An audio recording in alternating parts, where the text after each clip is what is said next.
The mysterious demise of Zachary Taylor. Natural causes or political assassination. Welcome back to Stream History, the channel where we dive deep into the vault of the past to uncover the secrets, scandals, and unsolved mysteries that shaped our world. I'm your host, and today we are tackling one of the most polarizing and mind-boggling medical mysteries in American history. Picture this. It is the summer of 1850. The United States is a powder keg.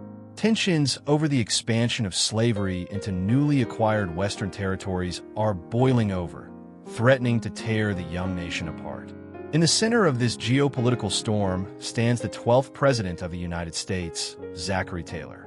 Known for his gritty military persona as Old Rough and Ready, Taylor is a tough-as-nails war hero who, shockingly for a Southern slaveholder, adopts a hardline, anti-secessionist and anti-expansionist stance regarding slavery.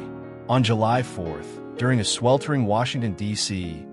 Independence Day celebration, Taylor consumes a seemingly innocuous snack, a bowl of fresh cherries washed down with iced milk. Within hours, this robust, healthy 65-year-old president is struck by a violent gastrointestinal illness. Just 5 days later, he is dead. The official cause of death? Cholera morbus. But as the nation plunged into the Compromise of 1850, effectively delaying the Civil War, rumors began to swirl.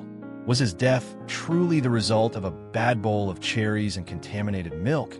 Or was it a calculated, politically motivated assassination? Today, we're going to look at the suspicious timeline, the explosive political motives, and the modern forensic science that attempted to put a 140-year-old conspiracy to rest. Let's get into it. To understand why anyone would want Zachary Taylor dead, we first need to understand the volatile political climate of 1850. The United States had just emerged victorious from the Mexican-American War, gaining vast new expanses of land, including California and New Mexico. The ultimate prize? Determining whether these new territories would enter the Union as free states or slave states. Enter Zachary Taylor. A career military man, Taylor had never voted in a presidential election prior to his own. He had no political polish, but his immense popularity from the Mexican-American War made him the perfect candidate for the Whig Party. The Whigs assumed that because Taylor was a Southern plantation owner from Louisiana who owned slaves, he would naturally support the expansion of slavery. They couldn't have been more wrong. Taylor was a staunch nationalist and a unionist. His primary loyalty was to the United States military and the preservation of the Union, not to the economic interests of the Southern aristocracy. He believed that the slavery issue should be left out of federal politics and that California and New Mexico should immediately be admitted as free states. Taylor's stance infuriated Southern politicians.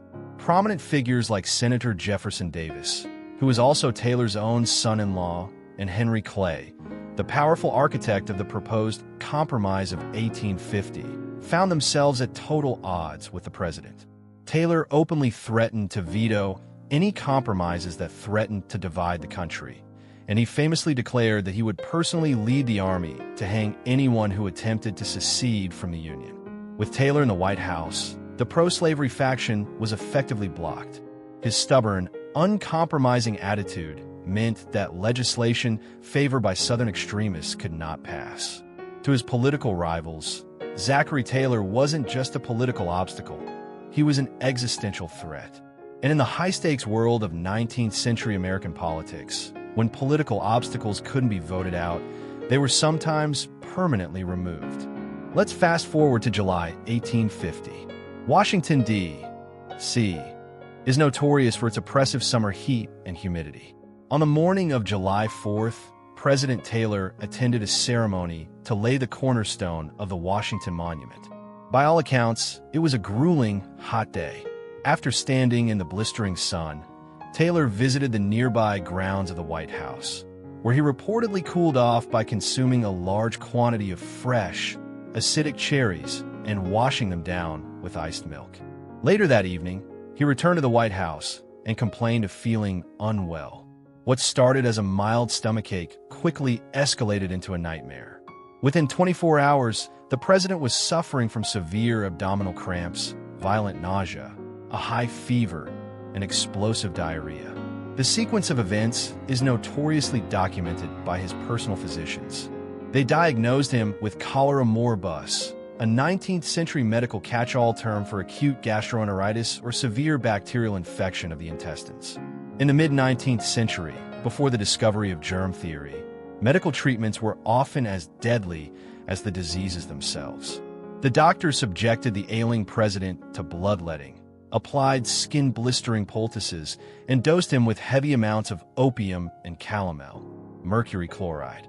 Despite these desperate measures, Taylor's condition deteriorated rapidly. On July 8th, the president reportedly told his doctors, "I should not be surprised if this were to terminate in my death." The following evening, on July 9th, 1850, the 12th president of the United States breathed his last. His final words were, "I regret nothing, but am sorry I am about to leave my friends." To modern epidemiologists, it is entirely plausible that Taylor's snack was simply contaminated. Washington, D.C. in the 1800s had a primitive, open sewage system, and water or milk could easily be tainted with bacteria like Campylobacter jejuni or Salmonella.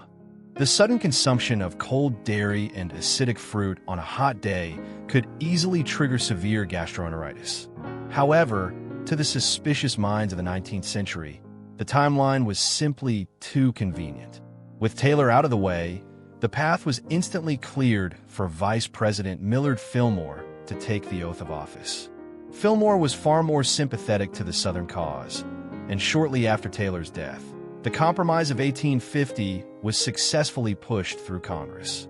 The sudden, explosive illness of a politically isolated president perfectly suited the agenda of his rivals. For over a century, the story of the president who died from a bowl of cherries remained a popular historical anecdote. However, whispers of assassination never entirely faded. In the late 20th century, a historical novelist and researcher named Clara Rising began digging deeper into the circumstances surrounding Taylor's death. Rising was struck by the specific nature of Taylor's symptoms: severe abdominal pain, violent diarrhea, and a rapid decline. These were the exact symptoms of acute arsenic poisoning. Arsenic was the weapon of choice for 19th century assassins. It was tasteless, odorless, and could be easily slipped into food or drink. Rising began advocating for the exhumation of Zachary Taylor's body.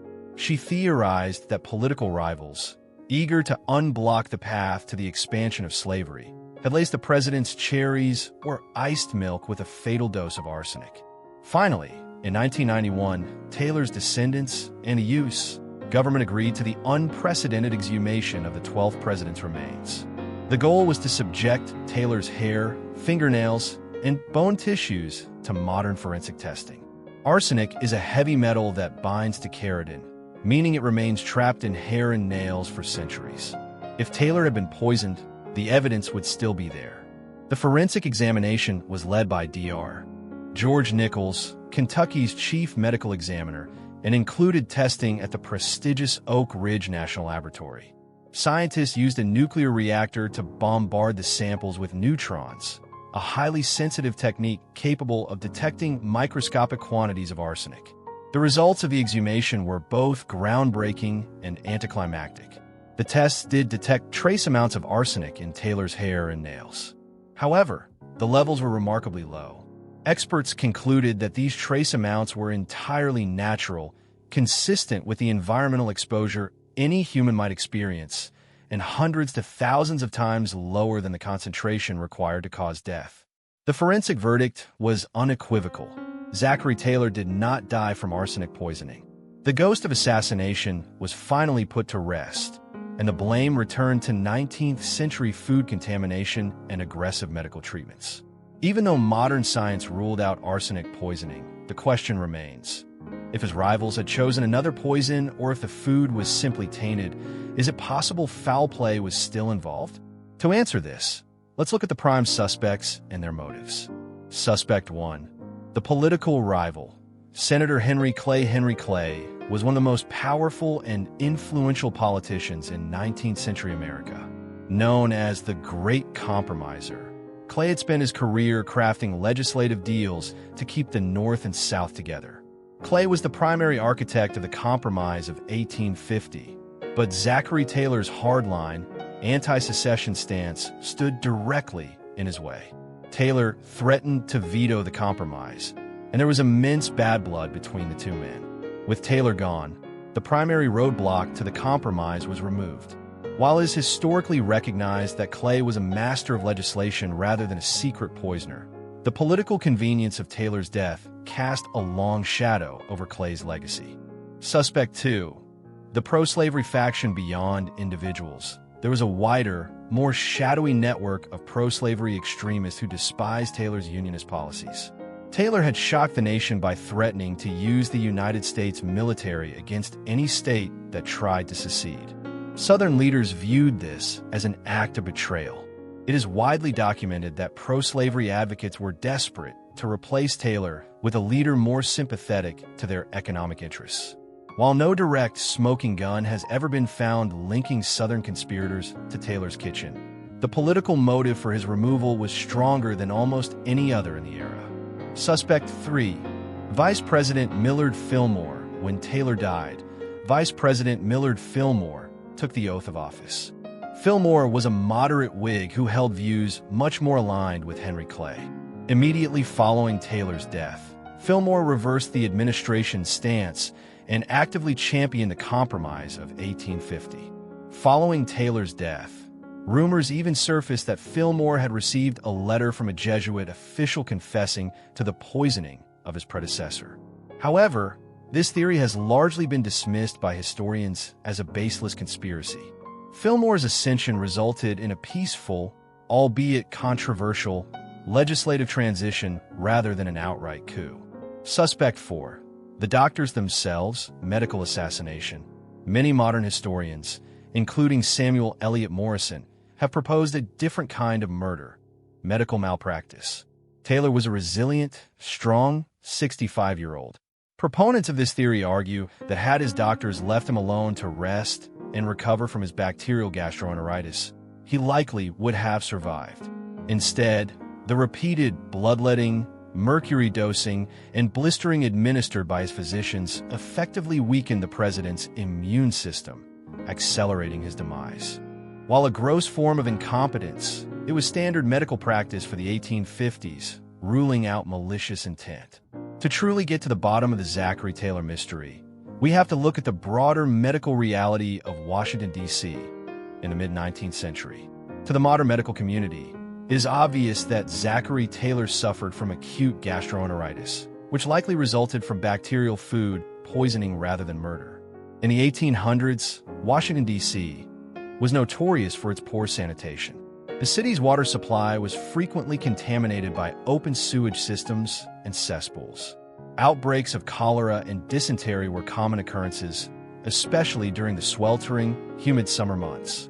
When Taylor consumed the fresh, acidic cherries alongside iced milk and water, he was inadvertently putting himself in the direct path of infectious bacteria. Cherries and dairy are highly susceptible to spoilage in unrefrigerated conditions, and unpasteurized milk was a frequent vector for diseases like typhoid fever and campylobacteriosis.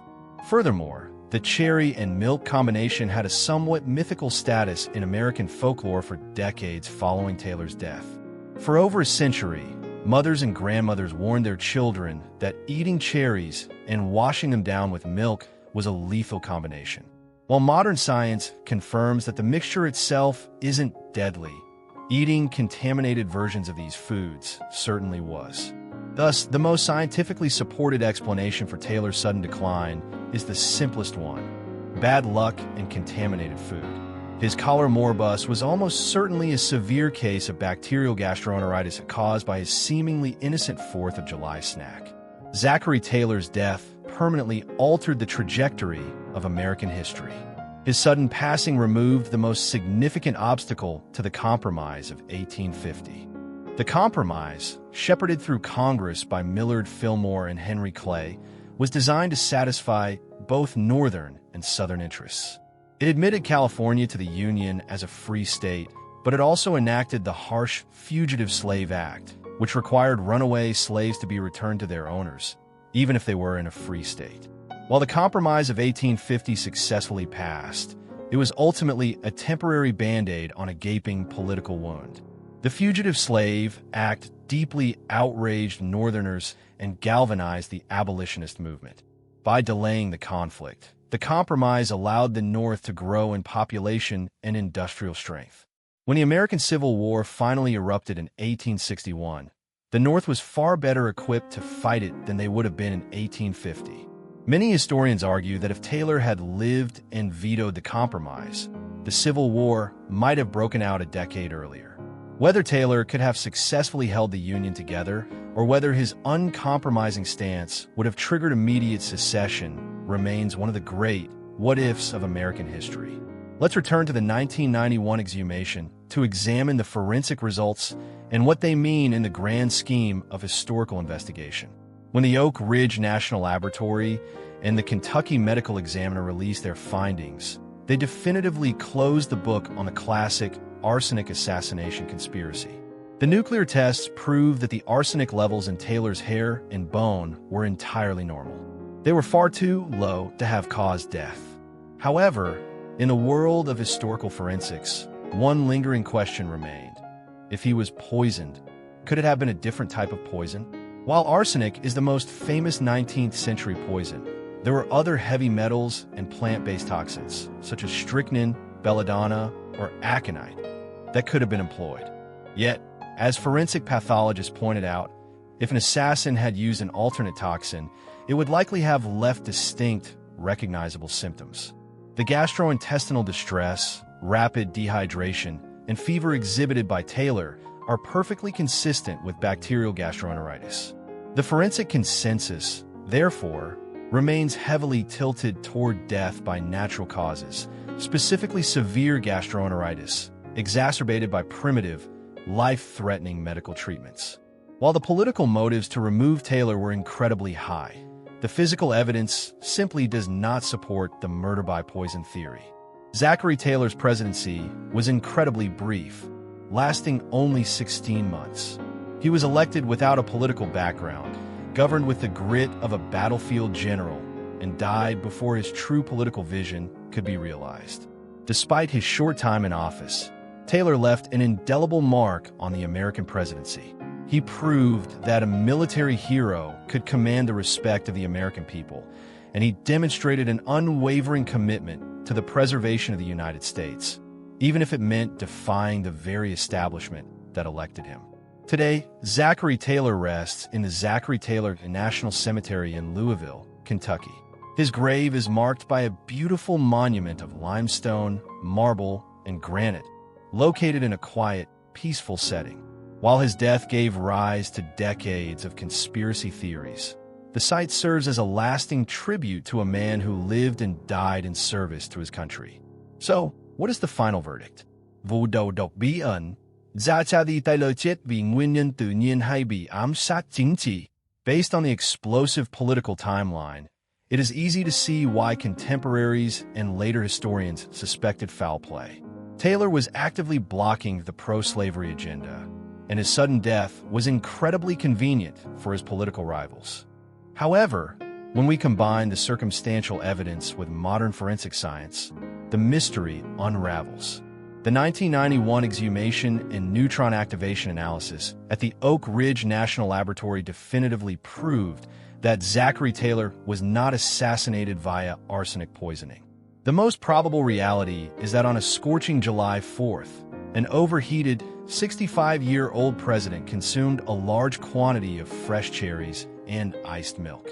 In the bacteria-laden environment of 19th century Washington, D.C., this snack triggered severe bacterial gastroenteritis.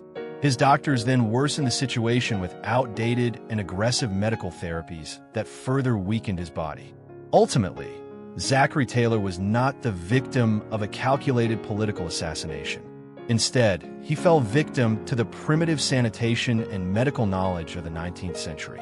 The bowl of cherries was deadly, but not because it was laced with poison. Rather, it was simply tainted by the realities of a developing, unsanitary capital city. And that concludes our investigation into the mysterious death of Zachary Taylor. What do you think? Are you convinced by the forensic evidence? Or do you still suspect a pro-slavery conspiracy lurks behind the scenes of the 1850s? Let us know your thoughts in the comment section below.